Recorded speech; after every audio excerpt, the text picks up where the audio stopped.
Hey everyone, how's it going? Thanks so much for tuning in. Today we're back at Extraordinary Audio in Winston, Salem, North Carolina to kick off the S10's stereo build. I've been working on this truck pretty much non-stop for the last month. I wanted to get this thing up and running a while back, but you know, this stage of a project, there's always little piddly things that's gonna just keep putting you behind and behind, but it's running and driving and it's awesome so far. I will film that first drive video at some point soon after we get through the audio content, but I'm basically going to be filming two different videos. This one is going to focus on the sub box and getting all of this stuff behind the seat finished. The other video is going to be installing a custom double din head unit as well as two sets of component speakers for the front doors. It's going to turn out really nice. Before we get started, I'd like to extend a huge thanks to Boss Audio for supporting the channel.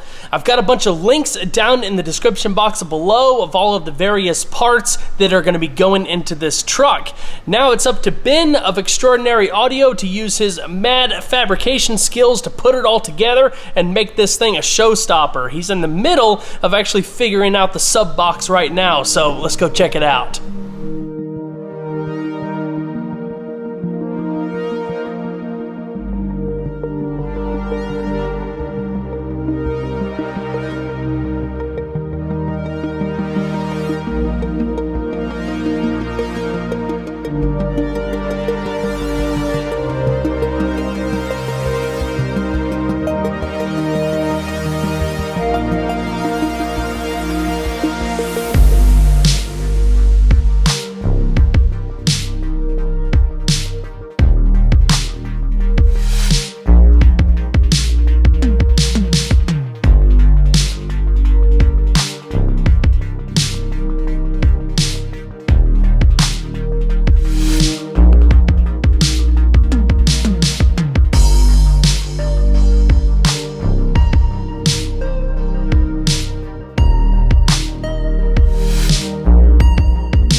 We're gonna end up fitting four 12-inch Boss Elite subs into this box. With the limited amount of space that we have behind the bench seat, we're actually gonna end up doing a sealed enclosure just based on the airspace requirements of the subs themselves. And it's just a different sound profile. Hypothetically speaking, if we went with four 10-inch subs, we would have the right amount of airspace to do a ported enclosure. But we're gonna do something a little bit different right here. It's definitely gonna sound really nice, and at the end of the day we're gonna be doing something that's a little bit more show quality than just outright, you know, loudness. So it's gonna be really cool seeing this come together.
So this big piece of wood is the top plate for the sub box. This is where trimming the box is starting to come into play. Basically, this sits on top of those holes. He's going to drill more holes in the top plate, and then the subwoofers are going to be recessed in the top plate. So it's going to look really nice.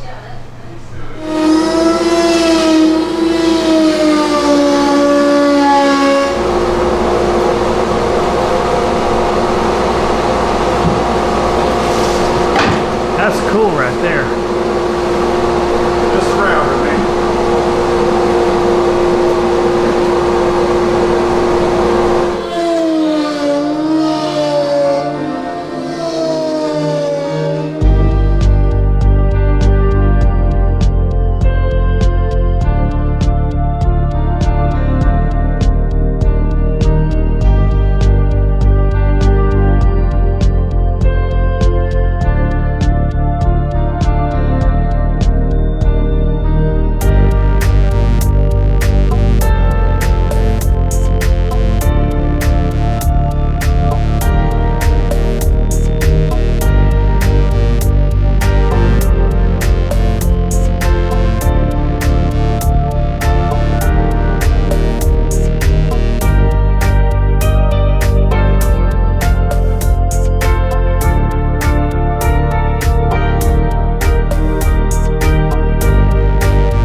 With so many projects, personal cars and client cars coming in and out of my shop, I don't always have the space to keep everything inside. With the S10 build wrapping up, I wanted to make sure I had a great cover that was durable, high quality, and weatherproof, not to mention one that has a soft lining to protect the new paint. I went with sealskin covers because, unlike the universal covers you find in a parts store, these are actually waterproof, better fitting, and even breathable, preventing any mold or mildew that cheaper covers can cause. They have a huge variety of covers that'll fit most years, makes, and models of vehicles, as well as covers for boats, jet skis, motorcycles, snowmobiles, and more. The nice thing about Sealskin is that they offer a lifetime warranty on their new Sealskin Supreme covers. I can't tell you how much money I've spent over the years on covers that have deteriorated in the weather, ripped in the wind because the fit wasn't snug, or let water seep underneath the fabric. The Sealskin Supreme is designed using their patented GoreMax technology that dramatically outperforms those other 5-layer car covers. It prevents damage from sun, dust, snow, tree sap, and bird droppings. It also prevents paint fade from rain, which can be really acidic. And on really hot days, you'll notice your car's interior is at least 10 degrees cooler when using a sealskin cover. The outside has an all-weather performance-grade Oxford polyester specifically built to repel water and resist rips and tears, while the inside has a soft spun cotton fleece designed to protect your car's paint. They come in 3 different colors: gray, blue, and black. I went with the blue. It really fits the S10 great, and with the integrated straps, I know it'll stay on in stormy conditions. I really am thrilled with the quality of this cover and will definitely pick up some more covers for our other vehicles. If you'd like to try out Sealskin covers as well, go to sealskincovers.com/cars to see if they have a cover for your vehicle, and you can use the code KYLE to get 15% off your order. Thanks so much, everyone. We just finished bolting the box in place. Now Ben is working on figuring out the various trim panels to close gaps and tie the box in nicely with the rest of the factory panels. When it comes time to finishing the box cosmetically, we're going to wrap it in the same two-tone combination of carmine and charcoal vinyl that the seat's wrapped in. And up there. Now we're going to start figuring out the amp rack that's going to go on the front of the sub box. These two BE1200 4s, they're going to power the component speakers, and I've got a BE4000D per pair of subwoofers. So I'm going to get this all lined up nice and symmetrical and see how it's all going to fit.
finishing this video. I ended up having to go out of town on a couple business trips, so I wasn't able to see the final trimmings of the box, but it turned out really, really nice. So let me give you guys a quick look at all that.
There's still a whole lot of work to do. Ben wants to make a little fill plate that goes inside that Chevy emblem in the back cover, just to cover up some of the excess wires and whatnot. It looks really nice how he ended up trimming in the box with the back panels to where it looks almost like it could have been factory. It is absolutely awesome to see in person. But of course, we still have the door panels to finish. Got 2 component sets of Boss audio in there, and we've also got a new Boss Elite head unit that's going to be going in, a custom double din install, so definitely keep an eye out for that. But since I haven't actually done a first drive video with this truck since doing the LS swap, let's go ahead and wrap this video up by getting some sound clips.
Well everyone, that's going to wrap it up for this video. I hope you all enjoyed. Please don't forget to leave a like down below because it really helps the videos a lot. And if you haven't subscribed already, consider doing so because of course there's always a lot more where that came from. I'll see you guys on the next one. Take care.